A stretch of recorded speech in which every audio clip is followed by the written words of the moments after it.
Meus amados irmãos, a paz do Senhor Jesus. Por favor, abra sua Bíblia no livro de Gênesis, capítulo de número 6, versículo de número 9. Eu quero agradecer a Deus e a Jesus por esta preciosa e maravilhosa oportunidade de, durante todo este dia, estive na parte da manhã, agora na parte da tarde, permitindo Deus à noite, poder estar aqui na nossa igreja mãe, na nossa igreja sede, aqui na nossa matriz nacional, não é? Está ao lado do nosso líder, do nosso pastor Abner Ferreira, é o nosso pastor no estado do Rio de Janeiro. É o homem que Deus tem usado para nos pastorear, nos ensinar, e nós somos muito abençoados por isso. Na parte da noite, a congregação de Cabo Frio vai estar aqui, visitando a nossa mãe e agradecendo a Deus pela vida do nosso pastor e também da nossa pastora Marvi Ferreira. Apenas o versículo de número 9 diz assim, capítulo 6, verso 9: E essas são as gerações de Noé. Noé era homem justo, íntegro em seus caminhos, e Noé andava com Deus. Gerou Noé 3 filhos, Sem, Cão e Jafé. Muito obrigado. Tome o seu lugar, por favor.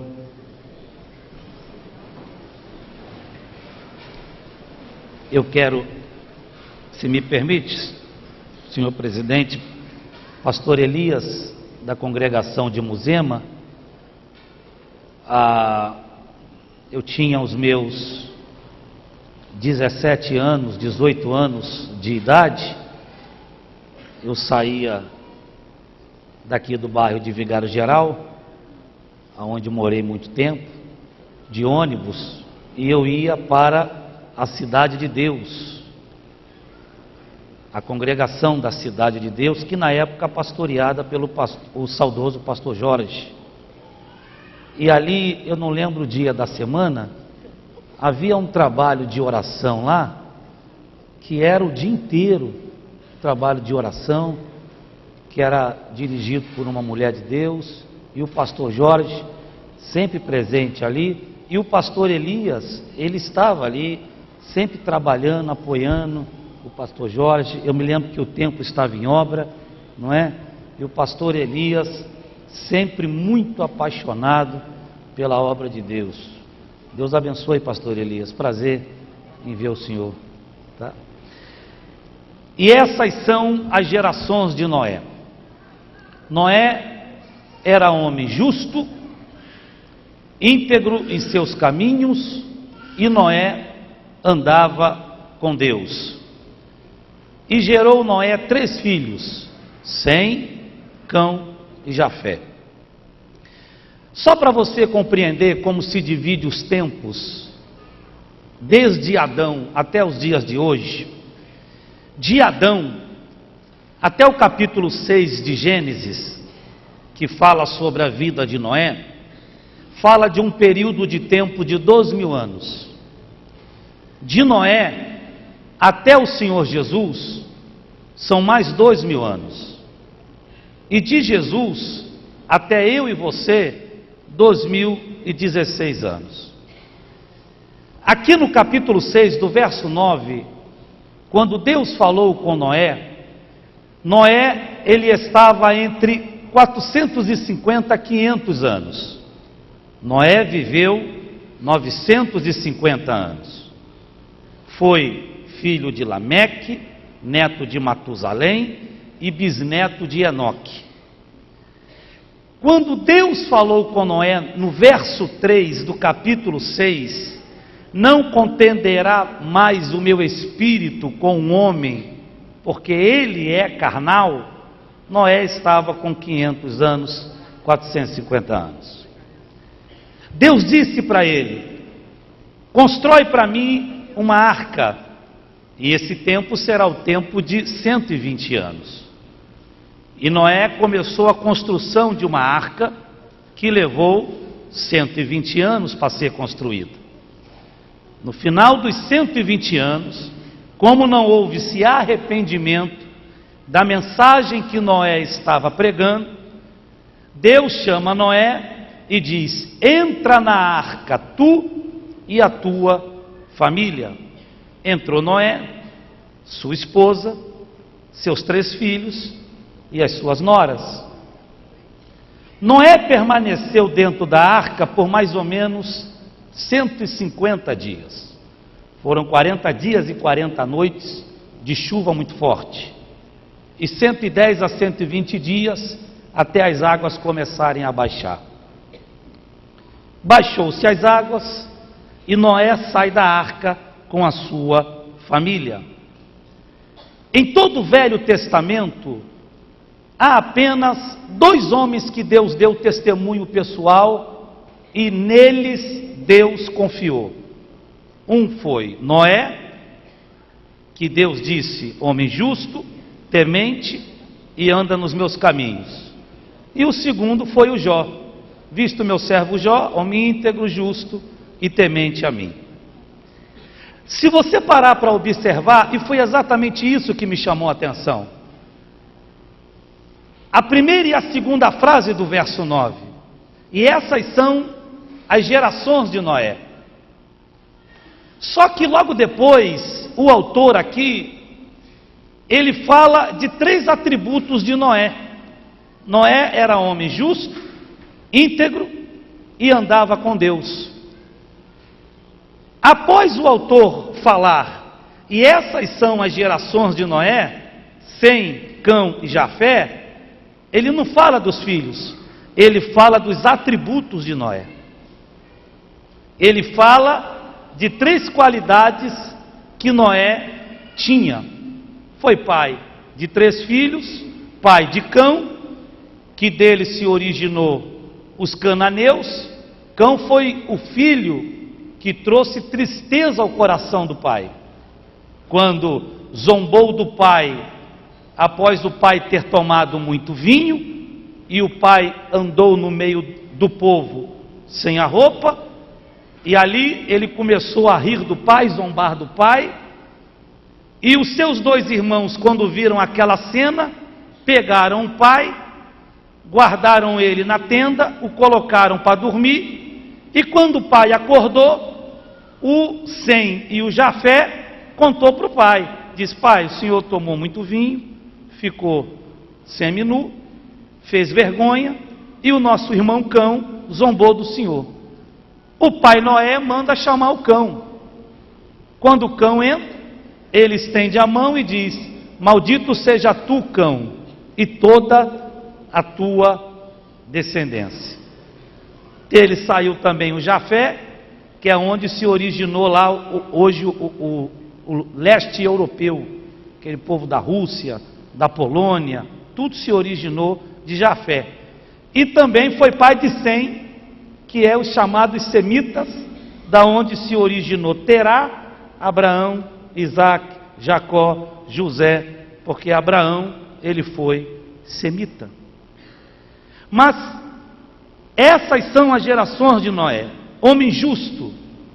O que é ser justo no reino de Deus? A justiça de Deus não se manifesta quando Deus persegue alguém que nos faz mal. A justiça de Deus não se manifesta por meio de vingança de quem se levanta para fazer mal a você. Romanos capítulo 4 diz que Deus imputou por justiça a Abraão aquilo que lhe havia prometido. Tendo Abraão já o seu corpo amortecido, não duvidou da promessa, creu em esperança contra a própria esperança e foi fortalecido na fé, dando glória a Deus. O que é Deus fazer justiça? O que é ser uma pessoa justa diante de Deus? É aqueles que vivem e esperam Deus cumprir a promessa na sua vida. É aqueles que vivem debaixo de uma palavra que Deus falou, de uma promessa que Deus falou, ainda que tudo concorra para que a promessa não se cumpra, ainda que concorra para a falência, para o óbito, para a perda, para a vergonha, você está dizendo: eu sei que o meu Redentor vive e ele se levantará de sobre a terra. Justo para Deus é aquele que espera nele, é aquele que está nele, é aquele que caminha nele. Justo para Deus é aquele que não anda por aquilo que vê, mas anda por aquilo que crê. Justo para Deus é aquele que não anda por razão, ele anda por fé. Deus falou, não sei como, mas ele vai cumprir. Deus prometeu, não sei de que forma, mas ele vai fazer. Ele abre porta onde não existe porta. Se tem porta, ele abre. Se não tem, ele inventa. Mas ele é Deus que cumpre aquilo que ele prometeu. Noé viveu numa geração corrupta. Noé viveu no meio de uma geração idólatra, de adoração de vários deuses. Quando Deus o viu, Deus encontrou um homem que adorava ao único Deus criador dos céus e da terra. Noé, ele foi monoteísta, adorava a um Deus só. Por que é que Deus preservou Noé e a sua família? Porque no meio de um povo, de uma geração que adorava vários deuses, Noé adorava a um único Deus, ao Deus Yahvé. Noé era homem justo, íntegro ou temente. O que é ser temente a Deus? Ser temente a Deus é andar e obedecer a sua palavra, porque Deus se manifesta na sua palavra. Não adianta nós crermos na pessoa de Jesus, mas não crermos na palavra de Jesus. Deus não se manifesta na pessoa de Jesus, Deus se manifesta na palavra de Jesus. Você seguir a pessoa de Jesus é religião. Você seguir a palavra de Jesus é novo nascimento. Jesus não vai voltar para buscar quem é religioso, Jesus vai voltar para buscar quem é nascido de novo. Há pessoas que creem na pessoa de Jesus, como os kardecistas também creem. Há pessoas que creem na pessoa de Jesus, como os idólatras também creem, e qualquer outra religião também creem, mas poucas pessoas vivem e seguem e obedecem a palavra de Jesus. Jesus não quer ser seguido como pessoa, Jesus quer ser seguido como palavra viva. Quem tem os meus mandamentos e os guarda, esses são os que me amam, e os que me amam serão amados de meu Pai, e eu o louvarei, e o glorificarei, e me manifestarei a Ele. Ser temente a Deus, você crer na palavra de Deus. Deus não quer que você tenha medo dele como pessoa, Deus quer que você tenha temor dele como palavra viva. Números capítulo 23 diz que Deus não é homem para que minta, e nem filho do homem para que se arrependa. Você está debaixo de promessa? Deus falou, Deus prometeu, Deus disse: descansa e vai dormir em paz. Aleluia! Vai dormir em paz. E ele andava com Deus. O apóstolo São Paulo disse: vós sois o templo do Espírito Santo, e o Espírito de Deus habita dentro de vós.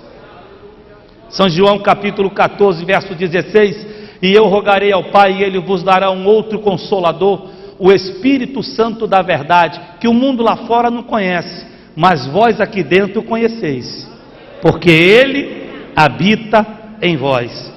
O Espírito Santo não está nem aí embaixo, o Espírito Santo não está nem aqui em cima e nem nas laterais.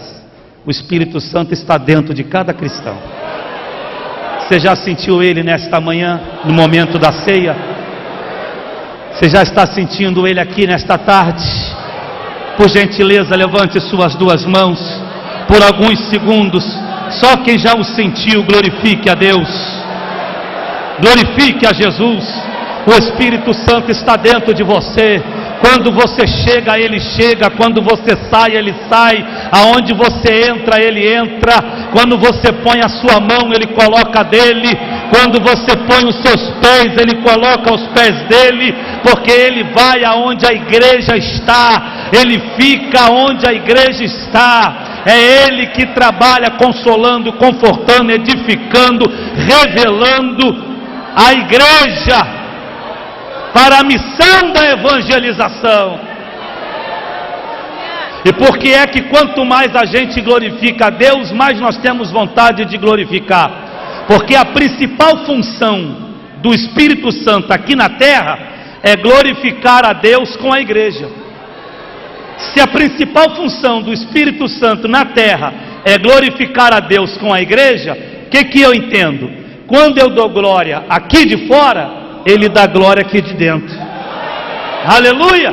Por isso que a gente vai dando glória e vai sentindo uma queimação no estômago, vai sentindo uma alegria na alma, um gozo no espírito, que você está dando glória e Ele glória. Glória, glória, glória, glória, glória, glória, glória, glória, glória, glória. Aleluia! Aleluia! Aleluia!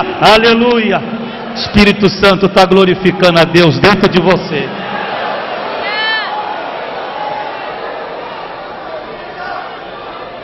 E essas são as gerações de Noé, justo, temente e andava com Deus. Irmãos, mesmo numa geração corrupta, idólatra, que não acreditava no Deus Criador de todas as coisas, Noé vivia o seu dia a dia na orientação de Deus, de Yahvé, como era chamado aqui. Não fazia nada sem a orientação de Deus. Nós sabemos que o Espírito Santo está conosco, que o Espírito Santo vive conosco todos os dias. Muitas vezes, mesmo sabendo desta verdade, nós, pessoas, fazemos coisas e falamos coisas e tomamos atitude sem consultar o Espírito Santo. E a maior porcentagem das aflições da nossa vida, elas nascem por atitudes e palavras erradas que a gente faz. E muitas vezes por falta de pedir orientação àquele que está conosco 24 horas. Porque nós somos pessoas e como pessoas, do futuro nós temos expectativa, do futuro nós temos sonhos, do futuro nós temos projeto, mas nós não temos certezas. Certeza do nosso futuro só quem tem é Deus. Nós não sabemos se vamos acordar amanhã de manhã. Eu tenho um planejamento para minha segunda-feira, eu só não tenho certeza, porque eu não sei se amanhã de manhã eu vou abrir os olhos e levantar da cama, ou se por algum motivo eu vou estar deitado dentro de um caixão. Quem sabe é Deus. Eu estou no presente, vivendo o presente. Deus está no presente, já te vendo no futuro. Porque Deus está aqui já te enxergando lá na frente. Deus está aqui já te vendo na semana que vem. Ele está aqui já te vendo no mês que vem. Ele está aqui já te projetando para o final do ano. Por isso que a todo momento o Espírito Santo diz a mim e a você: não desanima, vai em frente, não desista, vai. Deus é contigo. Por que a todo momento o Espírito Santo fala isso com você? Porque Ele está aqui com você, já vendo o que Deus preparou para você lá na frente. Aleluia! Cuidado com as propostas. O adversário sempre nos fará proposta naquilo que naquele momento nós mais estamos precisando. São Mateus capítulo 4 e Lucas 4. Jesus para jejuar 40 dias e 40 noites. O adversário ficou de longe observando Jesus orando e jejuando. Quando Jesus termina aquele período de oração e jejum, o adversário se apresenta para ele porque havia diagnosticado fraqueza em Jesus. O texto diz em São Mateus 4: e havendo terminado os dias, ele teve fome. O adversário entendeu que a fome seria uma porta de fraqueza. Cuidado com aquilo que te apresentam no momento das aflições, que você acha que pode ser porta que Deus está abrindo. Às vezes, no momento de pressão da vida, que a gente está sendo pressionado e querendo sair de uma situação difícil, o adversário também nos apresenta exatamente aquilo que a gente precisa. Porque o adversário apresentou para Jesus, era o que Jesus precisava para aquele momento, porque ele estava com fome, e quem está com fome quer comer. Se és o Filho de Deus, transforme essas pedras em pães. Você quer comida? Tem comida aí, transforme as pedras. Eu estou me apresentando para te oferecer aquilo que você precisa no momento da pressão. Até no momento que estamos sendo pressionados pelas adversidades da vida, nós temos que parar para buscar a orientação de Deus, porque nem toda porta que se apresenta é Deus que está mandando. O adversário se apresentou para Jesus no momento oportuno, ofereceu para Jesus o que Jesus precisava, e ainda assim Jesus rejeitou a proposta. Momento oportuno e o que ele precisava, e ele rejeitou. E por que Jesus rejeitou? Se o momento era oportuno, e se o diabo apresentou o que Jesus precisava? Porque Jesus não olhou nem para o momento, nem para o que estava sendo oferecido. O diabo olhou para quem estava falando com ele. Momento bom, proposta boa, de fonte ruim.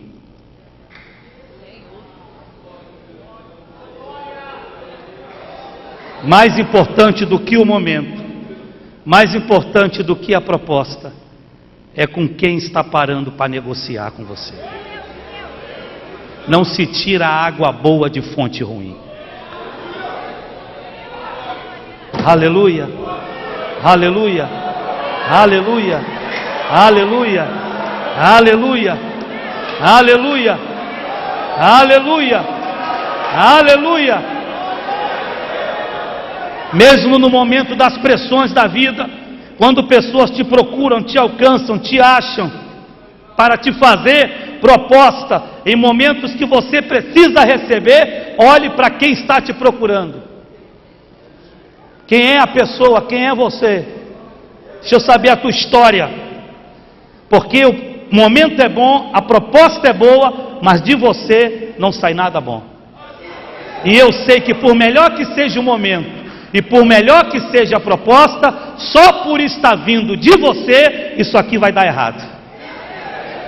Aleluia, aleluia, aleluia, aleluia, aleluia.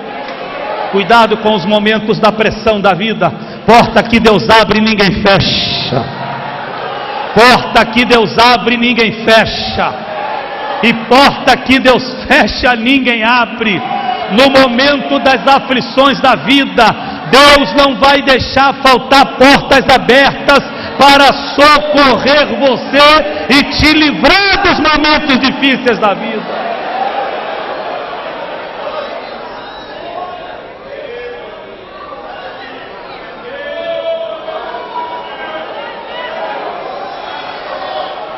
Porque é que o autor, quando fala da descendência de Noé, ele primeiro fala de qualidades e atributos, para depois falar dos filhos dele. Porque para Deus, a nossa descendência, ela não começa pelos filhos que nós temos, mas pela história que nós construímos. Quem é você e quem sou eu? Nós somos a história que nós construímos.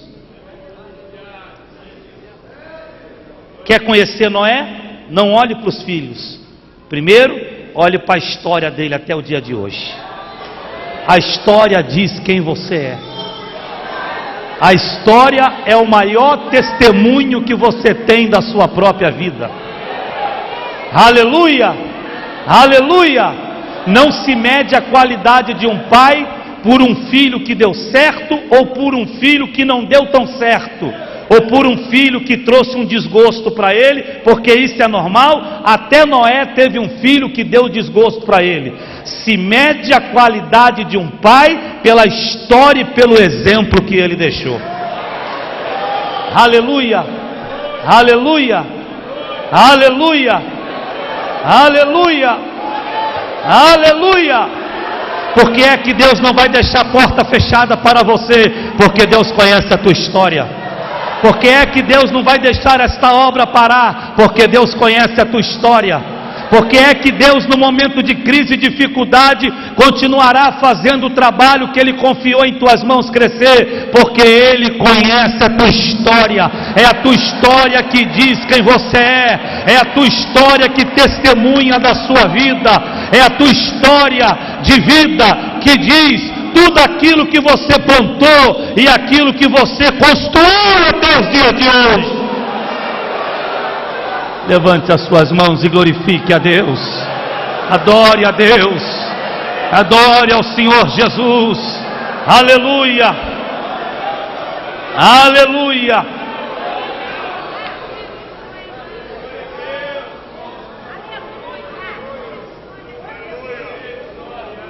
Há muitas pessoas que batem no peito e dizem: eu preciso que o meu valor seja reconhecido.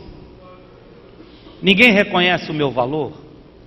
O pastor não reconhece o meu valor. Eu sou uma pessoa de muito valor. Irmãos, Deus nos mede pelos frutos que apresentamos.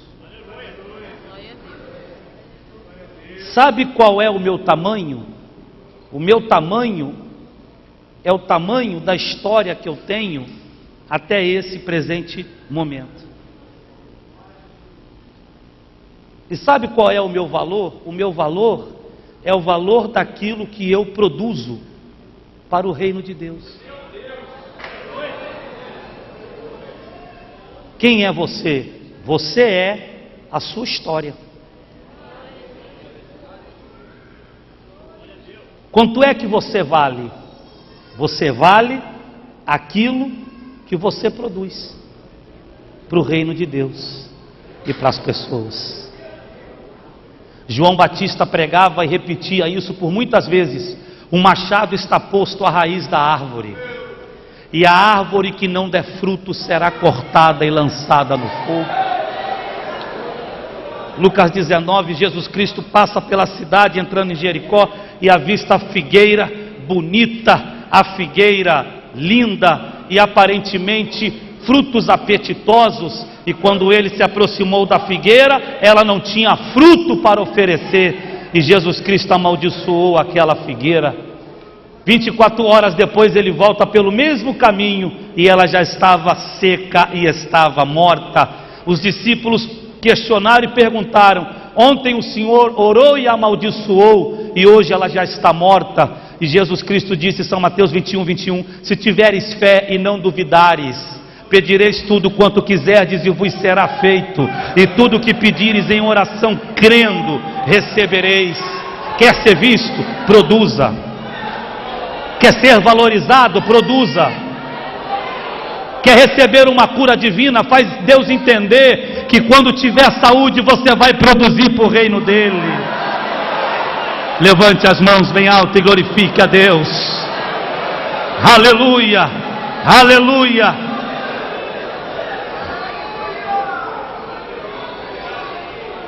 Uma empresa que tem 30 funcionários, que trabalham no mesmo período de hora, ganham o mesmo salário, e esse empresário precisa demitir de 30, demitir 15. Quem são os 15 que ele vai mandar embora?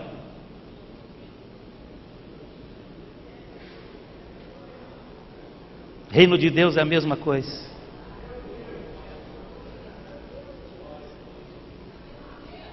Ó Deus, me cura. Ó Deus, arranca esta enfermidade. Arranco. Deixa eu ver o crédito que você tem aqui.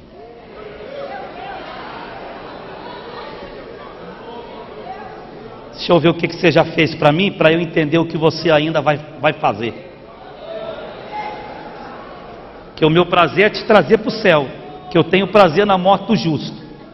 Para manifestar poder e curar, é porque eu preciso entender que a sua vida, enquanto viver, você vai produzir no reino. Porque tudo é para a glória dele e para crescimento do reino. Não, pastor, mas Deus me ama tanto que ele vai me curar. Deus te ama tanto que o prazer dele é te levar para o céu. De tanto que ele ama, porque ele quer você perto dele. E quando é que Deus não leva? Quando ele entende que você pode produzir na terra. Levante as mãos e glorifique a Jesus. Igreja amada, igreja querida, obreiros do Senhor Jesus, levante as mãos e glorifique a Deus. Eu termino esta palavra dizendo para você: Deus conhece a tua história. Domingo, 3h57 da tarde, você na casa de Deus, usando terno e gravata, apaixonado pelas almas perdidas, obedecendo a palavra do seu pastor, do nosso pastor, estando aqui na casa de Deus, para receber de Deus, e sair daqui, e para a congregação produzir fruto. Deus conhece a tua história, não ficará a porta fechada. Deus é um Deus fiel, Ele é galardoador daqueles que o amam. Se você está aqui é porque ama, e daqueles que o buscam. Se você está aqui é porque você veio buscar a presença de Deus na sua casa. Deus abençoe a todos, eu agradeço a oportunidade. Muito obrigado, presidente. Agradeço.